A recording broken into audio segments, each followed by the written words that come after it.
Allah itu kenapa ya nggak berwujud ya? Allah itu wujud. Wujud itu berasal dari bahasa Arab. Wujud bahasa Arab artinya ada.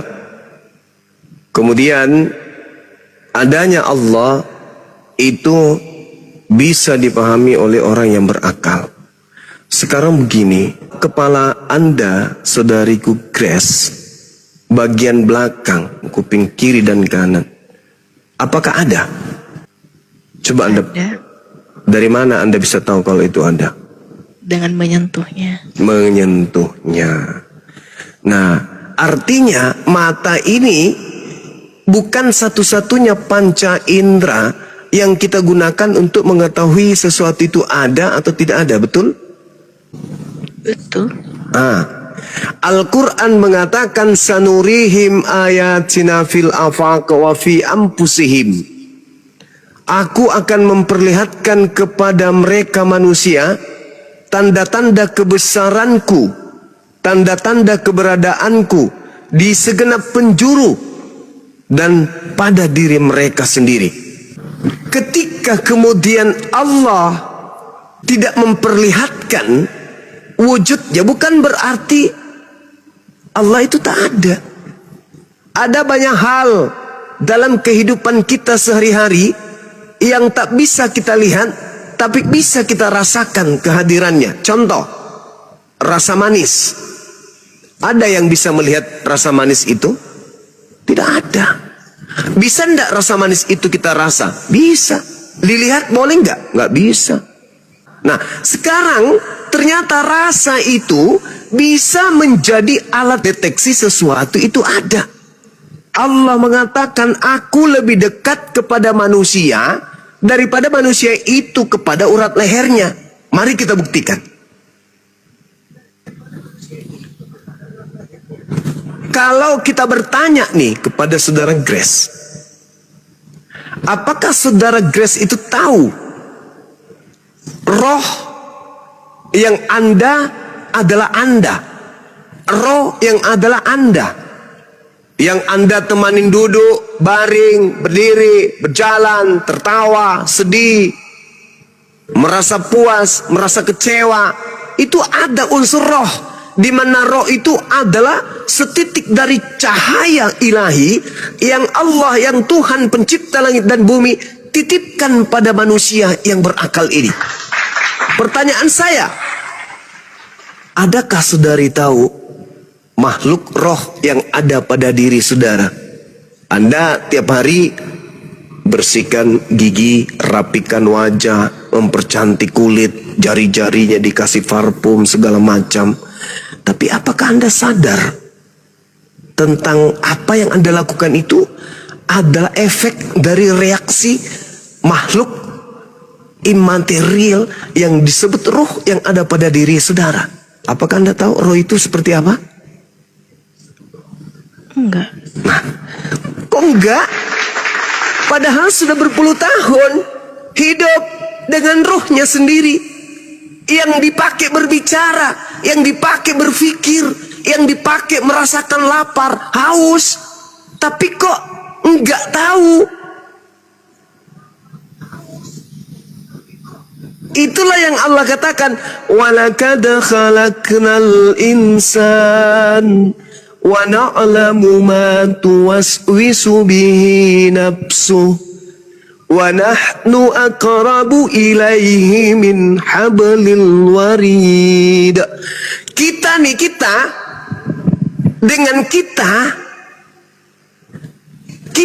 kita itu nggak ada batasan. Yang tahu tentang Grace adalah Grace. Yang paham tentang Grace adalah Grace. Yang tahu kesedihan Grace adalah Grace itu sendiri. Tetapi coba tanya Grace, tak bisikin, kamu kenal dirimu? Kenal dong. Ada berapa urat saraf yang ada di sebelah kiri yang berhubungan dengan ginjal, dengan tulang rusuk, yang kemudian melingkar sampai tulang belikat, tembus ke bagian pundak sebelah kanan? Ada berapa? Nggak tahu Bang Suma. Subhanallah, Masya Allah. Masya Allah. Inilah yang Tuhanku sampaikan. Gak perlu kau mencariku, gak perlu. Apa tujuanmu mencariku? Tugasmu hanya beribadah. Sebab aku mendengarkan setiap bisikan hatimu.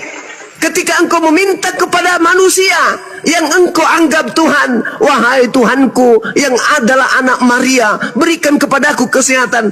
Tuhan yang kau seru itu tidak mendengarnya. Aku yang mendengarmu. Annallaha sami'. Aku Allah itu maha mendengarkan. Aku mendengarkan bisikan kalbumu. Apa yang terlontar dalam hatimu, dalam pikiranmu, aku dengarkan. Jadi aku tak perlu datang, karena aku maha tahu. Aku tidak perlu datang, karena aku maha melihat. Aku tidak perlu turun ke bumi, karena aku maha mendengarkan. Untuk apa aku turun menjadi makhluk? Apa yang menjadi kemaslahatan hidupmu, aku penuhi semuanya. Tugasmu hanya beribadah. Wa ma khalaqtul jinna wal insa illa liya'budu. Aku tidak menciptakanmu selain untuk beribadah kepada aku. Bukan untuk mempelototi aku, bukan untuk melihat aku, enggak. Kamu pandang alam semesta ini, bahkan kau bercermin melihat dirimu, kau pikirkan dirimu sendiri. Engkau sebenarnya telah menemukan aku. Walaqad khalaqnal insan wa na'lamu ma tuwaswisu bihi nafsuh. Aku menciptakanmu dan mengetahui apa yang ada dalam hatimu. Jadi aku tidak perlu datang. Selayaknya Tuhan-Tuhan selain daripada aku yang engkau sembah. Dia harus datang. Bahkan untuk mengetahui musim buah arak saja dia nggak tahu. Disebabkan karena memang dia bukan Tuhan. Dia bukan sainganku. Dia ciptaanku. Dia hambaku yang kau lantik menjadi Tuhan menggantikan aku. Di mana akalmu? Dari mana kau dapatkan hidungmu itu? Siapa yang mengatur pergerakan nadimu? Siapa yang mengatur kemudian ritme suaramu? Siapa yang mengajarkan kamu kemudian itu semua? Aku. Kamu mengatakan aku tak ada karena kau tak mampu menatapku. Bisakah kau menatap akalmu? Bolehkah kau mengatakan kau tidak punya akal disebabkan kamu tak mampu melihat akalmu? Sedangkan dengan akalmu kau mampu menaikkan, menerbangkan besi yang bertonton beratnya. Engkau mampu memperjalankan benda-benda yang tak bernapas, yang tak berruh. Akalmu saja kau tak mampu melihatnya. Bagaimana aku yang maha besar?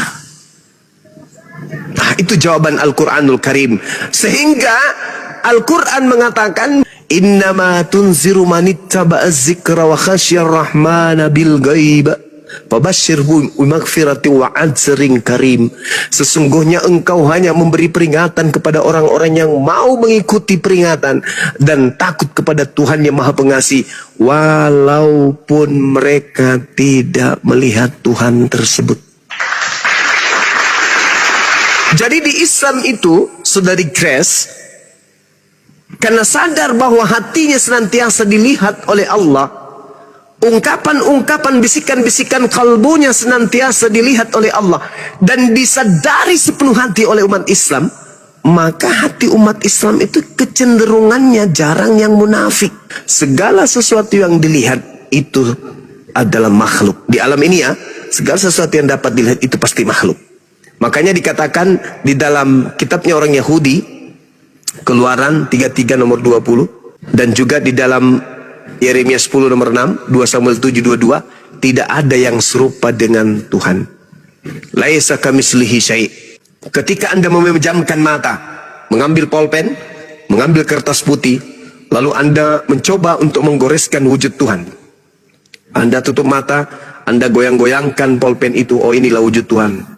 Anda goyangkan, goyang terus. Karena tidak mungkin Anda ingin menyerupakan goresan tangan Anda dengan makhluk yang ada, seperti sapi, kambing, rumah, gedung, jalan. Tidak mungkin. Maka Anda mencari gambar yang tidak serupa dengan apapun. Anda coret terus. Setelah Anda buka mata, ternyata Anda buka mata Anda ingin melihat bentuk Tuhan yang Anda gambarkan. Ternyata yang ada di atas kertas adalah gambar benang kusut. Maka cukup kita sadar Tuhan Maha melihat